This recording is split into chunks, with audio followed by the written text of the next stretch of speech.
की बात है, जंगल में बहुत जानवर होते हैं।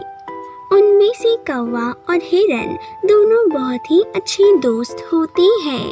वे दोनों जो मिलता वो खा लेते थे और हमेशा एकदम तंदुरुस्त रहते थे। एक दिन लोमड़ी उस हिरन को देखती है। वो उस हिरन को खाने के सपने देखती है। वो सोचती है, मुझे इस हिरन को अपनी झांसे में फंसाना होगा, इसलिए मेरे पास एक तरकीब है। जब हिरन अकेला था तब उसके पास वो लोमड़ी गई। उस लोमड़ी ने कहा, हे दोस्त, कैसी हो तुम? हिरन ने कहा, मैं तुम्हें नहीं जानता। तो वो लोमड़ी कहती है, क्या तुम मुझे दोस्त बना सकते हो? तभी हिरन कहता है, मैं अजनबी लोगों को दोस्त नहीं बनाता। लोमड़ी रोते हुए कहती है, मेरा कोई दोस्त नहीं है इस जंगल में। लेकिन उस हिरन को पता नहीं था कि लोमड़ी उससे झूठ बोल रही है। उसने उस लोमड़ी पर दया करके उसके साथ दोस्ती की। वो उसे उस कौवे के पास भी लेके गई। कौवे ने हिरन को बहुत समझाया कि कभी भी लोमड़ी के साथ दोस्ती नहीं करनी चाहिए, वो बहुत चालाक होती है। लेकिन हिरन नहीं मानी। उन दोनों की दोस्ती बहुत गहरी होने लगी। एक दिन लोमड़ी उस हिरन को एक बहुत ही अच्छे हरे भरे खेत में लेकर जाती है और हिरन को कहती है, ये लो, ये सब खा लो। हिरन उसे धन्यवाद कहता है। लोमड़ी अपने मन में कहती है, तुम्हें खाने के लिए मुझे तुम्हें तंदुरुस्त तो करना ही होगा, इसीलिए ये सब कर रहा हूँ। ऐसे ही करते करते बहुत दिन गुजर जाते हैं। एक दिन उस खेत के मालिक को पता चलता है कि कोई जानवर आकर उसकी फसल बर्बाद कर रहा है। अगले दिन वो एक जाल बिछा देता है। जब वहाँ पर लोमड़ी और हिरन आती है, तब हिरन उस जाल में फंस जाता है। वो बचाओ बचाओ चिल्लाती है और लोमड़ी वहाँ से भाग जाती है।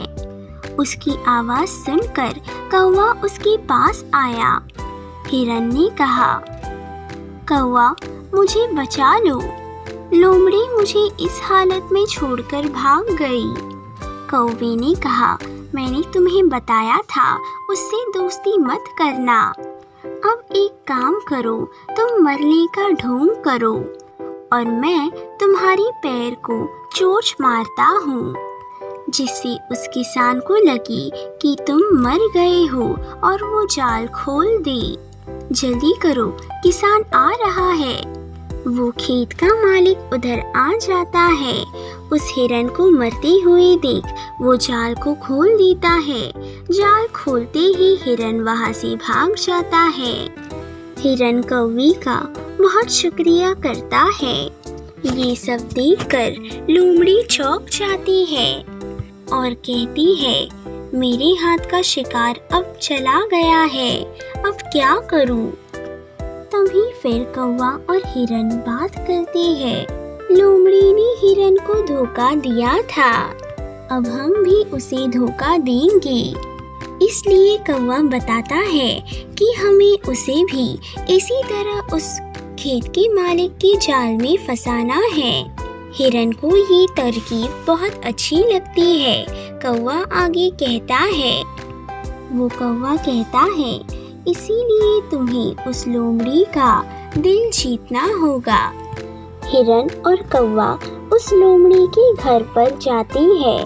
कौवा कहता है, मैं इधर ही पेड़ पर बैठकर सब देखता हूँ, तुम अंदर जाओ और उस लोमड़ी से बात करो। वो लोमड़ी उस हिरन को देखकर बहुत चौंक जाती है। वो हिरन कहता है, तुम कहाँ गए थे? मैंने तुम्हें कहाँ कहाँ नहीं ढूंढा, और तुम मेरे साथ बात क्यों नहीं कर रहे? लोमड़ी ने कहा, अरे उस दिन तो मैं पानी पीने के लिए गया था। मुझे लगा तुम खेत की फसल खा रही हो, मुझे माफ कर देना, लोमड़ी ने चालाकी से जवाब दिया। फिर हिरन और लोमड़ी की दोस्ती वापस अच्छी हो गई। एक दिन हिरन उस लोमड़ी को लेकर वापस उसी खेत में गया। खेत में जाने से पहले हिरन ने देखा कि वो किसान कहाँ पर जाल बिछा रहा है और वहीं पर उस लोमड़ी को लेकर गया। वो लोमड़ी उस जाल में फंस जाती है।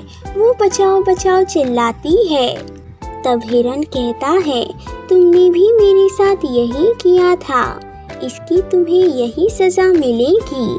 अब मालिक आएगा और तुम्हें यहाँ पर बांध कर रख देगा। हिरन और कौवा उसे दूर से देखते हैं। खेत का मालिक आता है। उस लोमड़ी को देखकर वो उसका जाल निकालता है, उस लोमड़ी को पकड़ता है और उसे बांध देता है। वो हिरन और कौवा उस पर हंसते हैं। इस कहानी से हमें ये सीख मिलती है कि हमें कभी भी किसी भी अनजान व्यक्ति से दोस्ती नहीं करनी चाहिए। Please like, share and subscribe my channel. Bye.